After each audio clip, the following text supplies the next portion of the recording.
Tapi kalau persentasenya lebih besar, biasanya dipakai hanya 10 menit atau bahkan cuma 1 menit di wajah. Ada orang yang memang kulitnya kusam sekali, ada orang yang kulitnya justru sensitif. Dengan dosis yang sama menghasilkan hal yang berbeda. Kita bicarakan mengenai exfoliating, yaitu melepaskan kulit permukaan bagian paling luar. Itu exfoliating. Gunanya apa? Supaya kulit bagian dalamnya yang lebih cerah, nggak kusam, itu lebih kelihatan. Jadi bagian luarnya lepas, sehingga bagian dalamnya yang lebih kelihatan. Nah sebenarnya tubuh kita tuh sudah melepas kulit itu sendiri sih sebenarnya. Bagian luar akan lepas, digantikan dengan bagian yang dalam, terus seperti itu. Hanya makin usia makin kecepatannya makin berkurang. Makanya exfoliating atau mengelupaskan bagian luar itu nggak cocok untuk yang usianya di bawah 16 tahun. Kalau kita nggak exfoliating emang kenapa? Kulit kita akan jadi lebih kusam. Kalau kita pakai serum, pakai vitamin C, pakai pelembab, akan lebih banyak halangannya untuk masuk ke dalam. Karena banyak kulit-kulit yang menghalangi penyerapan krim yang kita berikan. Ada berbagai cara untuk exfoliating atau untuk pengelupasan. Caranya pertama dengan alat yang disebut physical exfoliating. Yang kedua yaitu dengan obat yang disebut chemical exfoliating. Contohnya physical exfoliating itu misalnya dengan scrubbing. Kalau kita banyak lihat ada alat cuci wajah yang ada scrub, ada butiran-butiran scrubnya, kemudian kita gosok di wajah dengan menggunakan tangan, dan semakin kencang, semakin kuat kita gosok itu semakin exfoliating. Jadi kekurangannya yaitu tergantung dari semangatnya kita. Kita nggak terlalu semangat, pelan-pelan sekali exfoliatingnya lebih sedikit. Kalau terlalu kenceng, exfoliatingnya lebih banyak.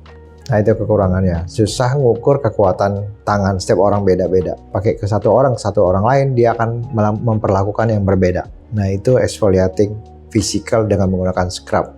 Kalau kita menggunakan chemical atau obat, itu lebih mudah karena ada persentasenya, ada takarannya. Jadi pakai segitu. Walaupun efek setiap orang berbeda. Jadi maksud saya ada orang yang memang kulitnya kusam sekali, ada orang yang kulitnya justru sensitif. Dengan dosis yang sama menghasilkan hal yang berbeda. Tapi lebih gampang ngelihat ngukurnya karena sudah ada persentasenya di sana. Nah, tapi kalau physical exfoliating dengan jenis kulit yang sama dengan cara yang berbeda menghasilkan hasil yang berbeda. Jadi lebih susah ngukurnya physical exfoliating. Ada cara lain yang dilakukan di klinik dengan cara laser atau radiofrekuensi. Nah, itu juga ada ukurannya. Bisa diukur kekuatannya dan kedalamannya. Kita udah tahu apa fungsinya exfoliating, kita udah tahu juga apa yang dikerjakan dengan exfoliating. Nah sekarang banyak sekali ya memang dijual di pasaran alat seperti scrubbing, kemudian ada alat lagi yang derma rolling. Kalau untuk chemical mereka sebut peeling serum. Ada yang kecil persentasenya, ada yang bisa beli di pasaran seperti di Ordinary, dari Azarin juga ada, dari White Lab juga ada, dari Something juga ada. Jadi Anda bisa lihat sendiri ya persentasenya yang kalau di awal kecil dulu, jangan yang besar-besar. Biasanya persentase yang kecil itu bisa ditinggal tidur. Jadi dipakai di malam hari, 2 tetes misalnya untuk satu wajah, dipakai di malam hari dan setelah itu tutup dengan moisturizer. Tapi kalau persentasenya lebih besar, biasanya dipakai hanya 10 menit atau bahkan cuma 1 menit di wajah. Habis itu dibilas, diberikan moisturizer. Nah, gimana cara pakainya? Kalau untuk chemical peeling yang kita lakukan di rumah, pakai pada malam hari. Karena waktu kulit kusamnya terangkat, kulit kita akan gampang sensitif dengan sinar matahari. Jadi pakailah pada malam hari dan besok pagi harus pakai sunscreen. Syaratnya peeling yaitu kalau udah nemu basic skincare yang tepat, yang cocok di Anda. Jadi kalau misalnya wajahnya lagi kemerahan, lagi iritasi, jangan kerjakan peeling.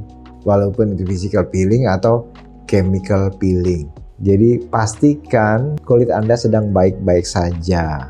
Apakah kulit Anda kering, apakah kulit Anda berminyak, tidak apa-apa. Tapi jangan pada saat kulit yang sedang kencang, ketarik, dehidrasi, atau pada saat kulit yang sedang iritasi atau kemerahan. Jangan lakukan peeling. Karena akan makin banyak skin barrier-nya, makin banyak yang rusak. Jadi syaratnya harus ketemu dulu basic skincare yang tepat. Saya cuma mau peeling aja di klinik dan saya nggak mau saya ribet skincare harian, jangan. Mendingan jangan lakukan itu. Jangan lakukan peeling kalau nggak punya atau belum punya basic skincare yang tepat. Jadi pastikan punya facial wash yang cocok buat Anda, kemudian moisturizer dan sunscreen. Nah ini harus punya dulu, baru Anda coba peeling. Atau Anda pergi ke klinik untuk peeling.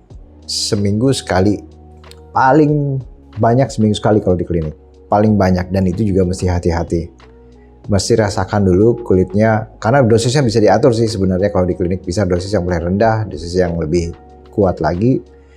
Setelah peeling ya, besok paginya harus memakai sunscreen. Setiap pagi wajib memakai sunscreen, nggak boleh lepas dari sunscreen. Kulitnya akan lebih tipis, dan kalau kena sinar matahari menjadi iritasi, menjadi merah, dan akhirnya menjadi flek hitam. Jadi yakin sekali kalau Anda sudah punya sunscreen baru melakukan peeling. Peeling serum tidak boleh dicampur dengan vitamin C atau retinol. Jadi Anda misalnya hari Minggu Anda peeling, kemudian Senin pagi, kalau itu dilakukan di klinik, jangan pakai serum dulu. Harus pakai sunscreen.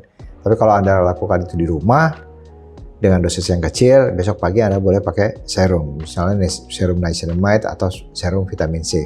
Malamnya boleh pakai retinol. Mudah-mudahan membantu. Sampai bertemu di video selanjutnya.